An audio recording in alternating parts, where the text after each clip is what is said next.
Air with Ellie. Hey. And so, well, tonight we're going to be talking about men predators. Um, so, basically, well, according to the UrbanDictionary.com, what we're going to be describing tonight is basically a man whore, and it's someone who repeatedly sleeps with random women indiscriminately, without regard to any consequences. So Or feelings, right? yeah, I mean, you see it a lot. I mean, a lot of people, will switch it to the other side and say, well, women are the same way, but who is worse, in this society that we live in?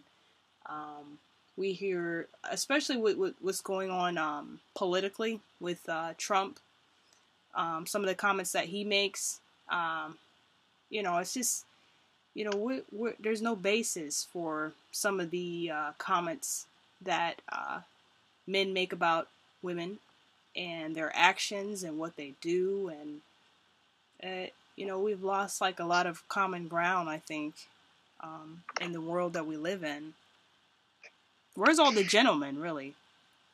I don't know, because at my workplace, there's a lot of locker room talk. Like, a lot. Like, I have to learn to curb my reactions and, figure out how I'm going to respond. Because it's from guys that are nice to me, at work, but it's just, they don't think there's anything wrong with it. Yeah. And if you don't think there's anything wrong with that kind of talk, that is why the quote-unquote man whore in society isn't really looked at as a serious threat or a serious problem. Is this do you think this is like a moral thing? Like, as far as this whole thing goes, is it different between people that believe in a scriptural kind of founding in like relationships, or because I've found that some beliefs that are twisted doctrinally, they think that it's okay for a man to just have more than one wife. Like when we speak about polygamists, I think that it's totally gotten out of hand, a lot of it in the Torah community, and yes.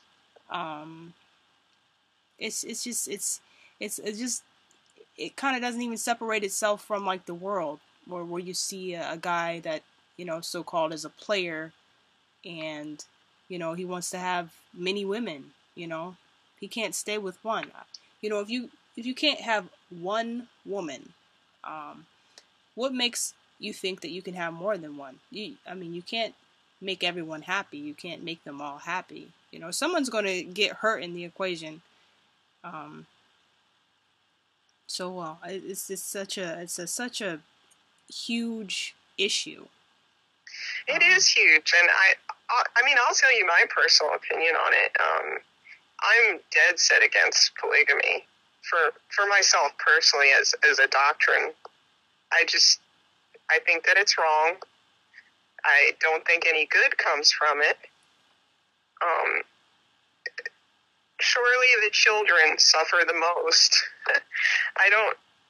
I've really never heard of, there's all these people that come to me, especially, just people who are practicing polygamy themselves, and they see me object to it on their posts on social media, and they say, well, you don't have a Hebrew mindset. And I'm like, really? I don't have a Hebrew mindset. Right. So did it ever occur to you that maybe some of you picked up this doctrine from pagan nations? Like, did that ever occur to you? And then you relabeled it as something that was quote-unquote Hebrew, or even scarier, people running around like using polygamy in conjunction with the word Torah. It's just, and then it goes into this whole disclaimer about, the 12 tribes, that we wouldn't have the 12 tribes. And, I can make a great argument for why polygamy is wrong. And yeah. the only people who don't like it are the people who don't want to listen to what I'm saying. They just don't want to hear it. It's not that my argument isn't sound, and it's from Scripture. I mean, the people who practiced it in Scripture, you look at Laban, and he lied. Right. He lied. Right. Abraham, he had the promise of Yahuwah.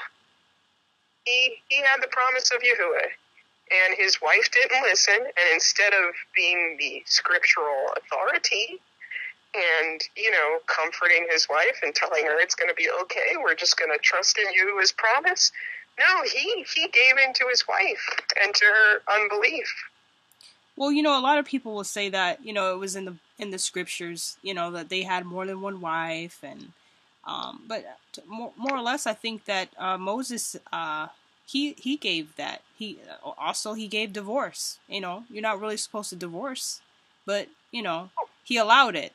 Moses gave those laws, right? Yeah, and that's a perfect example. That's a perfect example of how polygamy holds up. It's the same as divorce. It's not that Yahuwah is condoning divorce. It's like, it gets brought up and saying, since y'all are going to act crazy and you're going to lack self-control, this is what you need to do in the event that this occurs. But it's the last resort. Yeah. Not saying polygamy is a last resort, but saying it's a similar kind of doctrine. Like, there was, divorce is in place because man sinned. And I think that's why polygamy's in place. I think so too, but then you have to look at it as a whole. When we talk about like Adam and Eve, like the first marriage, so to speak, and he did things when the Most High, the Creator, created the universe. He did things like in a very specific manner.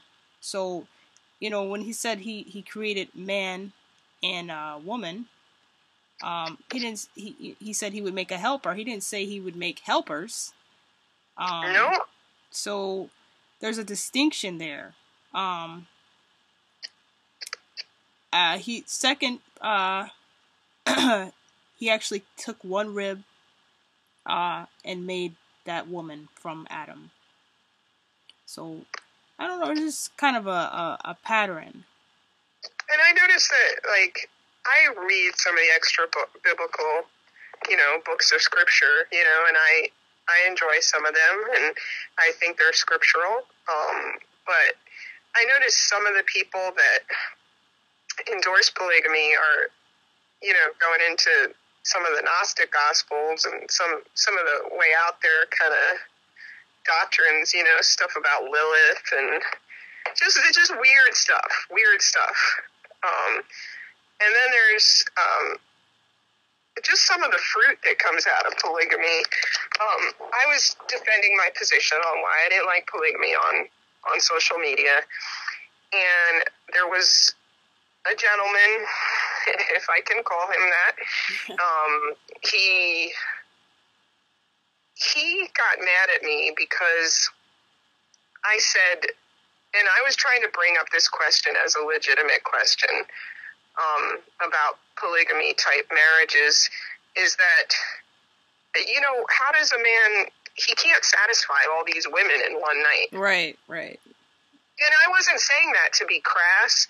And the guy got on my post and he rebuked me for that and tried to say I was a slut. And wow. I'm just, trying to talk about women's feelings and just talk about the fact that a woman probably wouldn't be happy if her husband got to be with all these other women before her. Yeah. A marriage is about partnership. A marriage is about trust. A marriage is about, you know, when Adam and Eve were together, there wasn't worrying about other women, and polygamy didn't happen until somebody left. If you look at the scripture, it says they left the presence of Yahuwah. Right. And then it says Lamech had 2 wives. But But you got to think about Lamech, all the things the ordeals that he went through. I mean, he was out there murdering, and you know, it was not what he was doing was not. He wasn't codex. He bragged of his murderous deeds, you know, and it is just horrible. I mean, when people they talk about, you know, the scriptures, they involve polygamous relationships, and it just, the bottom line, it doesn't mean that Yahuwah approves of these things. You know, if we consider like the consequences that came about revealed in scripture, like, you know, Abraham, it led to bitterness between, like you were saying, Sarah and her maid, and Hagar. There was proof of that bitterness because she was abusive to Hagar, and Hagar was her maidservant. Right. You know. Right. And Hagar didn't ask for this. Sarah made her step up. And then, if you remember Jacob, Rachel was jealous of Leah. Yeah. And poor Leah, there is actually a part of scripture, and I always identified with this poor woman. It says, it like actually makes a note in the scripture that she felt unloved. Right. Yeah. It does say that. And when it talks about Hagar, you know, it shows how, like, Yahuwah, it says something in the scripture about, like, Yahuwah had compassion on her or something like that. You know, like, it's talking about how, like, Yahuwah looked upon her situation and thought, you know, she deserves something. You know, there was some sort of compassion or favor because of her predicament. It happened with both ladies. And they're in these tumultuous situations, you know? Right. And whether anybody admits it, everybody wants to be loved. They've done studies, scientific studies, about what happens to babies when they're not held, right, and they're not loved. And that continues into adulthood. That doesn't stop because somebody becomes an adult. Like, people, you know, want to have human interaction. Is it our priority? Maybe not, but like, it is for most people. Like, they want some sort of love and attention, and I think it comes out in all these unhealthy ways, you know? It does. It just, I think it causes problems, clearly. We see all throughout scriptures the problems that it caused. I mean, moving into the new covenant, I mean, we have references in, I think 1 Timothy 3, somewhere in there, where Paul is talking to Timothy, and in Titus as well. And they told the leaders of the assembly must be a husband of one wife. And a lot of people try to dispute that, and because they try to say, well, you know, that's for a leader or a bishop or pastor or something like that. But I'm like, you know, why would you try to explain away things, you know? To me, they had to say it because people were lacking in self-control. Yeah, and Paul even speaks about the self-control. He even answered questions that the Corinthian assembly had about marriage. I think in one of those passages, I think he used a singular form of wife and husband throughout the passage. I mean, it's a general kind of feel in the New Covenant teachings and letters, and they weren't speaking about many or multiple wives, you know. I know how I would feel if somebody was in a marriage and my understanding was that the marriage was only with me, and then all of a sudden that they wanted to have some sort of polygamous arrangement, and Right. that under the impression that that was the doctrine that they came from, I would be devastated. I would be absolutely devastated if somebody misled me in that way. Right. And then some women, I think they just kind of like compromise. They kind of like, you know, they don't want to make any waves, or they, you know, they probably want to keep their marriage, but, you know, a man, you know, kind of suggests this type of thing, and it's just, it's bad all the way around. You can't be free to, you know, express your emotions. Like, experience. Like, I mean, that would be a wake-up moment for me if my spouse came to me and said something like that. Like, to me, that would be a moment of deviance. I'd be like, in my head, I would be thinking, we have arrived at the moment of deviance. Right. Somebody straight from the path of self-control. Oh my goodness. I mean, that's where I would be at in my head. Because I have had people try to invite me into a polygamous situation. Yeah, I have too. And it was close friends. It was really close friends. Or maybe they weren't, and maybe they were just hinting at that. I don't really know.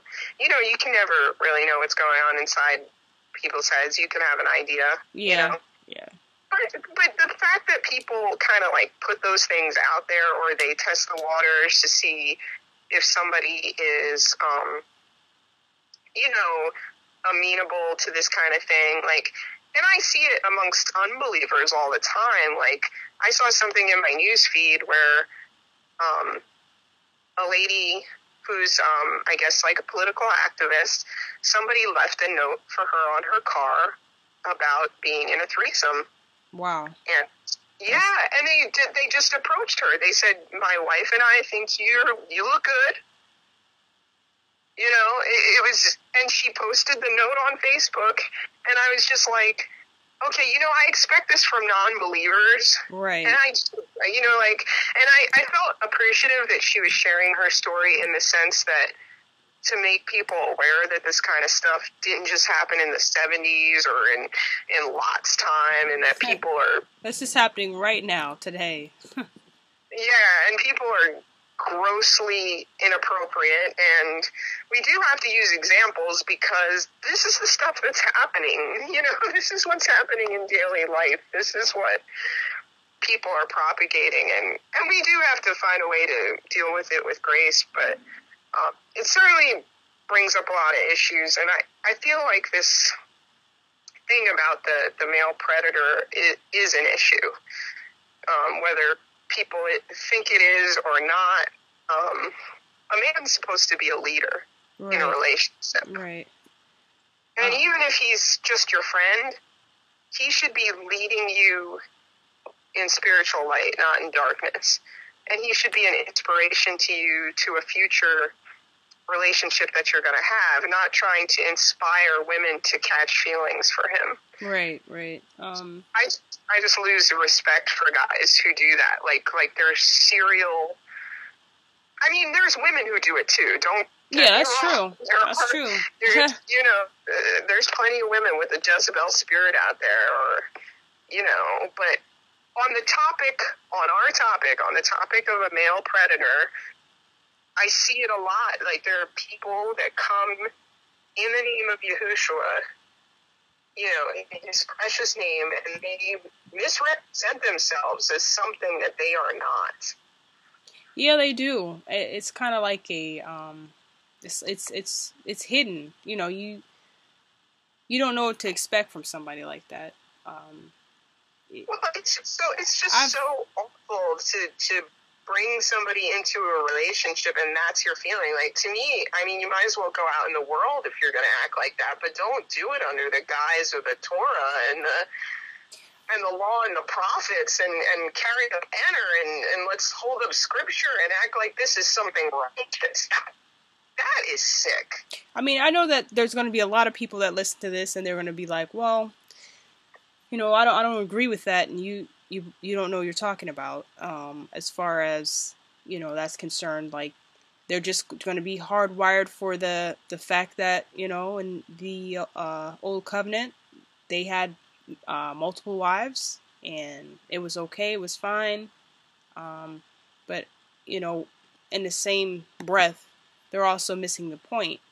And it's hard to get people to see that, you know, especially if that's their direction, you know. Well, I think one thing that's influenced this whole atmosphere, like the whole planet, is just that the elites have really scripted every part of our lives. You know, they've chipped away at the family unit. They've chipped away at, you know, just how we treat each other. Like, I had a brother who had a post on social media, and he was talking about how his cousin said, "I love you, man." And it took him a second to respond, because he wasn't going to say, "I love you." Wow. Because men are taught and conditioned to not show love, and they're taught that it's gay, or, you know, like, it's put in this really bad to show. It's uncomfortable to show emotion, for a man to show his emotion. Yeah, and they put it in this bad context that it's not manly, and, you know, everything's been twisted. Everything's been twisted, and relationships have been twisted, and, you know, relationships should be horizontal, not vertical. The only vertical relationship is with your creator. I hear you. You know, I think it's just, along with the culture that we live in, I guess some things never die, you know. You know, it's a mindset that's just been there from antiquity, and it's just carried on.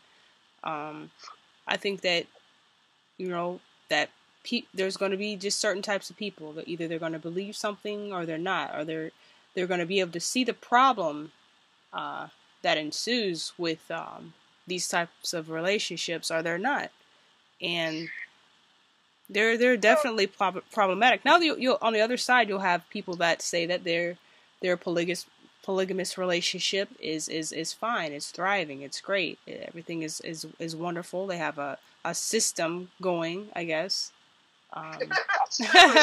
For you know, so, you know, and for those people, I guess, you know, I don't know what to say about that. I rarely get sarcastic, but when I said that that's great, I was being sarcastic. It's a little sarcasm, nothing wrong with that. Well, you know, this topic is very sensitive, and sometimes laughing when you're just trying to figure out what motivates people, because you can't figure it out. Yeah, that's a mystery in itself. Oh, what did you say? I said that's a mystery in itself. People are mysteries, you know, enigmas, all of them. I do find one scripture that really explains a lot of this misbehavior, and if we're talking just about a quote unquote male predator, or, you know, whoring, or whatever it is, right. And it's just that it's vanity. There's a scripture that says it's all vanity. Yeah, I think that has a lot to do with it. It does. It does have a lot to do with it.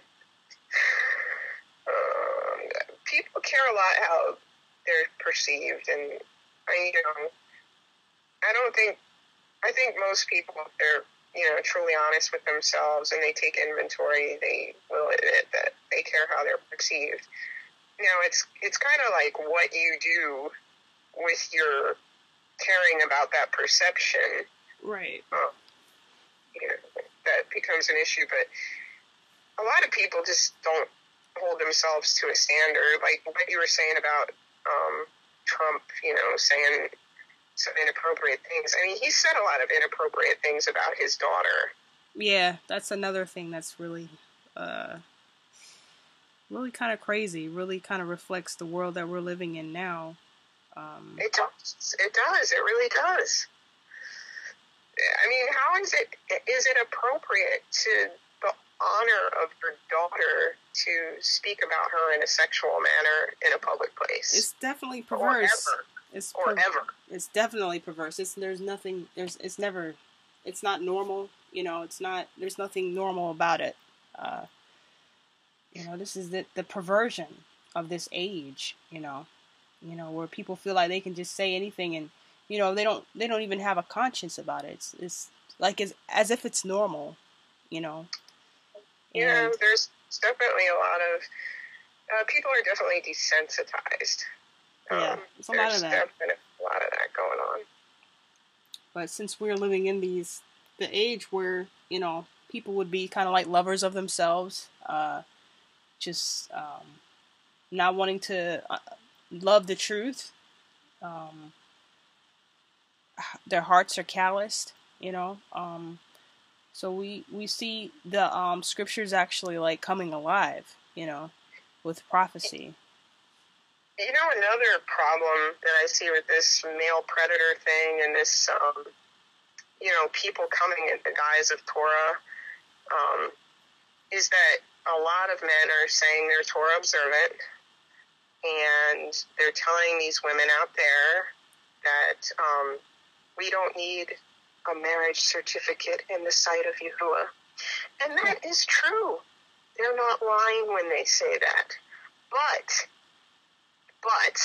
the reason to get one, I'll never say it's scriptural to get one, but I will say it shows a certain amount of sense, because there's so many males who aren't being a leader, right. And then they're leading a woman into a sexual relationship and saying they're quote-unquote married, and they're abusive to the woman, or they don't live up to the promises that they made to the woman, or, they're not who they say they are, and they're supposed to be these spiritual leaders. Right. And they say, oh, we're legally married. And now this woman they've brought shame upon her name. Like, if you're supposed to be the leader, and you're going to lead her into a sexual relationship, and you're not going to give her a legal marriage license so that she has some sort of recourse when you've sullied her name, right. That means you cared about her name to begin with. That means you never cared about her. I mean, going into the whole moral issue, it's like there's no heart there. The question is, are you getting into Torah, and then is that what attracts these men to Torah? Like, okay, wow, I'm in Torah, I can be Torah observant, and I can have more than one wife. On the topic of polygamy specifically, I see the things that people say to justify polygamy, and it's like, they say things I've heard crazy things, like to get the household chores done, to help take care of the kids. Right. Money issues, and everybody can be working, and I know women have a tendency to live longer than men, and they'll bring up that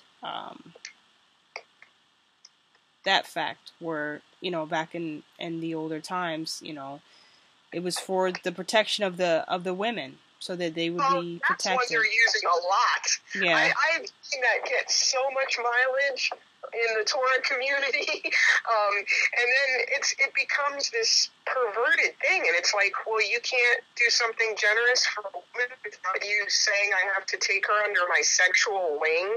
Come on, yeah, be right. For real, or be fruitful and increase in number and multiply on the earth. That's another one. Which is, it's true, but when you're taking it out of context and you're saying, well, you're taking it for your own, like we were talking about, vanity, for your own, goodness, just for the heck of it. Hey, I'm gonna be fruitful and increase and multiply all over the earth, with multiple women. That is just the depravity of that thought and to prey upon, some people call women the weaker sex. I had listened to a study, a few months back, proving that women were equal, that they just had a different role. Like that a man is supposed to be the leader, but that a woman had a different role, which is not to say a woman, can't do certain things. But bottom line is there's just a lot of depravity being perpetrated in order to get what someone wants. And in a case of maybe polygamy, the person maybe not saying what they want, and they're telling or giving these women this idea that they're committed to marriage, and they're not marriage-minded at all. Right. It's like they're not. A false ground, I mean, I think that the way Yahuwah, I mean, he allowed, while he, allowed polygamy, I think that the scriptures present monogamy as the plan that, it most conforms closely to Yahuwah's ideal for marriage. I think that was his original intention, was for one man to be married to only one woman. I mean, even it's written. It says, "For this reason, a man will leave his father and his mother and be united to his wife, not wives, and they will become one flesh, not fleshes." So, I mean, I think what it was speaking about in Genesis was that it was describing what marriage is, rather than how many people are involved. So it was more of a consistency there, and then it was used in a singular way. So, I think that's really the original plan, and it really just got out of hand. It really got out of hand. Oh, sure. Well, I always tell people, murder is recorded in the Bible. Do you think that was his original plan? I mean, do you think he wanted Moses to murder somebody? Do you think he wanted David to murder? Right. I mean, Right. It's recorded in the Bible. Does that mean you approved of it? Right. Exactly. But, you make a good point. That's a good point. Not everybody thinks in those terms. They think it's recorded, and they try, and that's usually an unbeliever's perspective. They say everything that's recorded in the Bible, see what this creator is like. Right. See what he's like, and they brandish that and like it's a banner, and yet they don't talk about what his original plan was. Exactly. Man rebelled against the plan. I mean, it all started at the beginning. His plan was for them not to eat of the forbidden fruit. And what happened? So, can you say that, okay, it's okay for us to do certain, that, it all falls back on the original sin. Which is basically people making up in their own mind what's right and what's wrong, and why it's right and why it's wrong, or to make an excuse to say, well, it's okay, as long as we're married, or as long as we're. It's a lot of just confusion, as to, and it's misunderstandings. Yeah, it's definitely a lot being taken out of context, and not put in the proper context, and people become prideful. They get boastful in themselves. They're like, I can put it in whatever, it's this is the context. But at the end of the day, given a conscience, you gave us a conscience, a way to tell when we're doing wrong. Yeah. And a way to know, and I've had people who had, many demons admit to me that, they say, oh, perhaps these feelings are rising up in me, because I am angry, or because these negative feelings are arising in me because I'm resisting you. Like, maybe not those exact words, but as far as you lines, right. As far as you disagreeing with polygamy.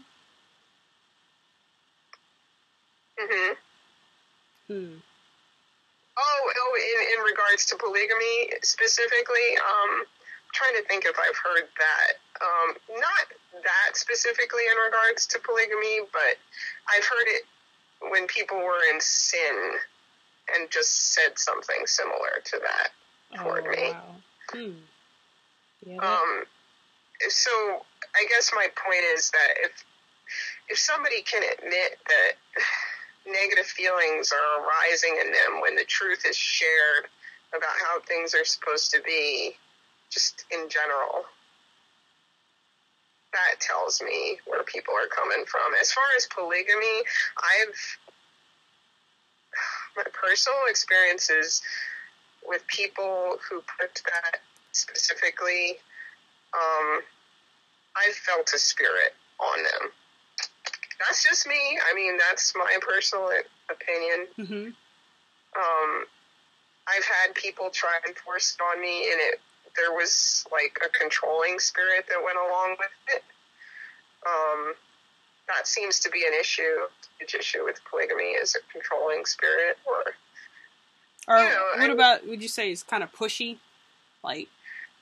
People get yeah. I mean, there was one person, and this happened to me, and it kind of like an isolated incident, but this one guy, he was really pro-polygamy, and at the time when I friended him on social media, I knew I was against polygamy, but I guess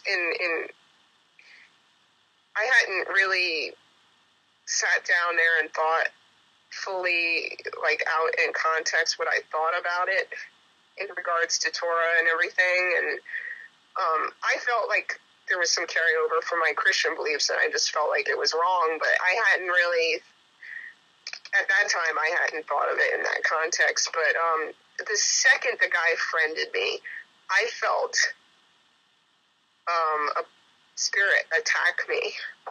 I felt a demon attack me, and I got sick, I got a headache. The second I friended this man, and he was attempting to get us multiple wives, and the second I friended him, I experienced that. It was something pretty intense. And wow, that's pretty heavy. It was heavy. I mean, I don't want to go into a nebulous kind of thing too deep because, everybody has different beliefs about that, and mine are pretty strong, and I don't wish to force my beliefs upon anybody, but in the sense that it was definitely a real thing that I experienced, I would like to put that forth and share that because it was definitely real. It was definitely real, and I would say that in some instances it can be very pushy.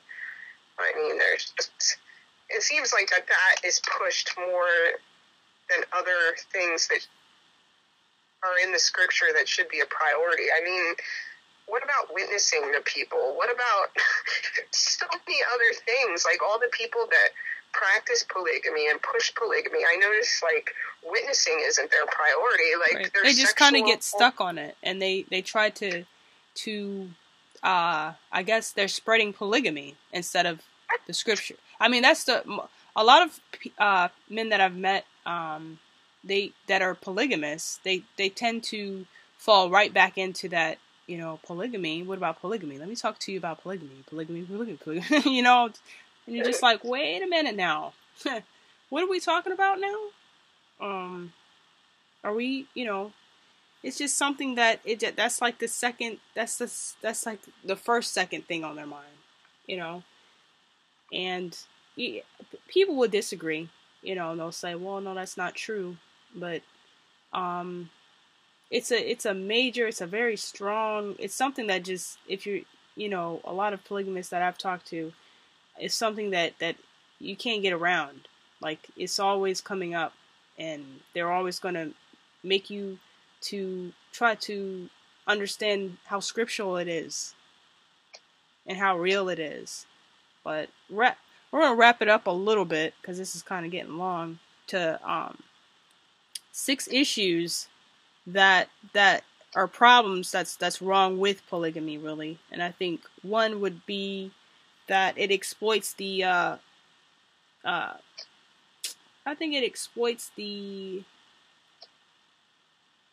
it exploits and commodifies men and women. Jacob was exploited and commodified.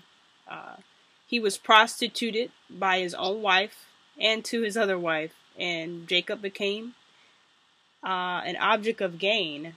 Number 2 would be polygamy is kind of like institutionalized adultery. That's a good way to describe it.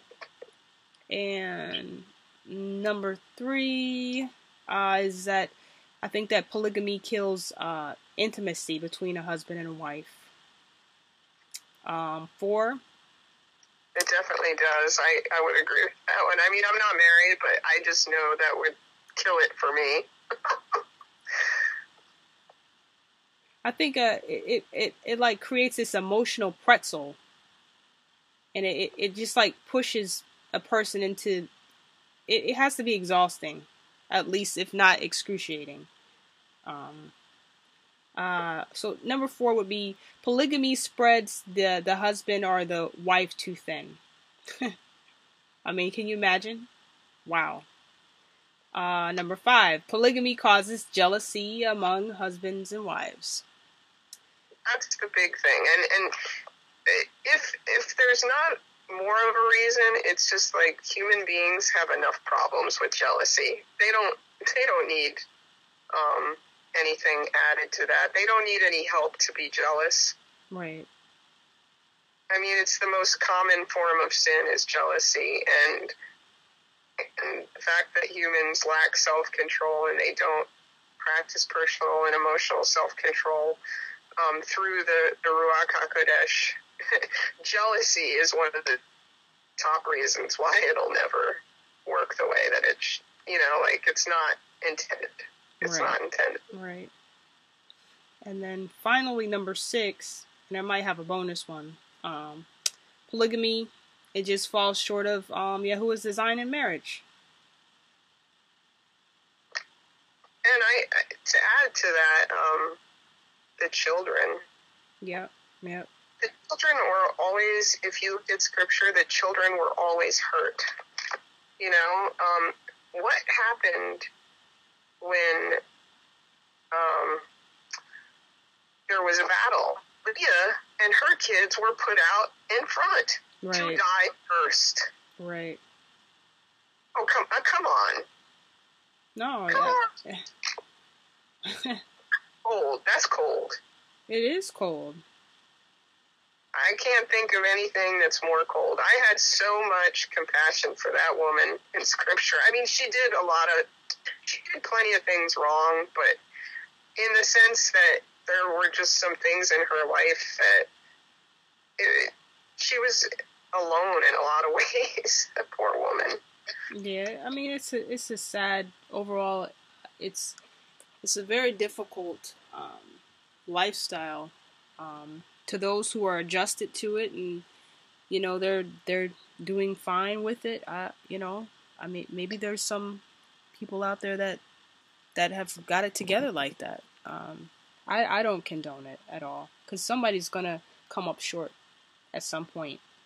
If it's not the children, then it's not. If it's not the children, it's going to be the wife.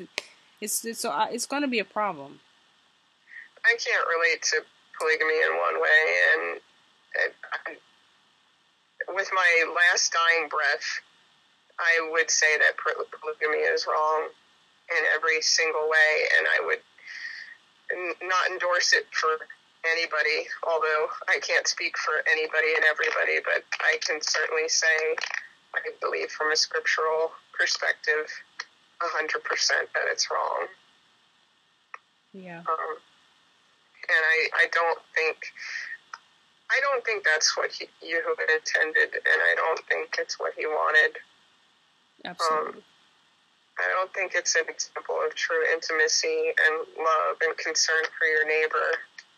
It doesn't promote those things, in my mind, and from what I've seen in Scripture. And hurting children, that is a huge thing. Hurting children. I mean, there are so many children in society who are parentless. And what are you going to do? I mean, like, I heard all these stories, like, when I was in this particular job. I had a coworker, and her dad had, like, a second secret family. Wow. It's like a secret polygamist. Whoa. Wow. And he wasn't a believer or anything, but he had a second secret family. And this is like an epidemic in some societies, I've heard. In American society, I've heard a lot of them doing this, where they had a family in a whole nother town. Oh my goodness! Wow. So when they go away and their family thinks, they're out there earning money for them and striving for them, and the dad is doing this, and he's just out there with the other family. He's with the second family. Wow. Yeah, and it's on the sly, and I don't have the words. But the children are the ones who suffer the most. Yeah. Get hurt, and who have to pick up the pieces and become whole and become something other than what they grew up with. Right. Well, we'll have to definitely do like a part 2 to this. For sure. Definitely. So we're gonna sign off for now, and on men being predators, and we'll continue this next time. For sure.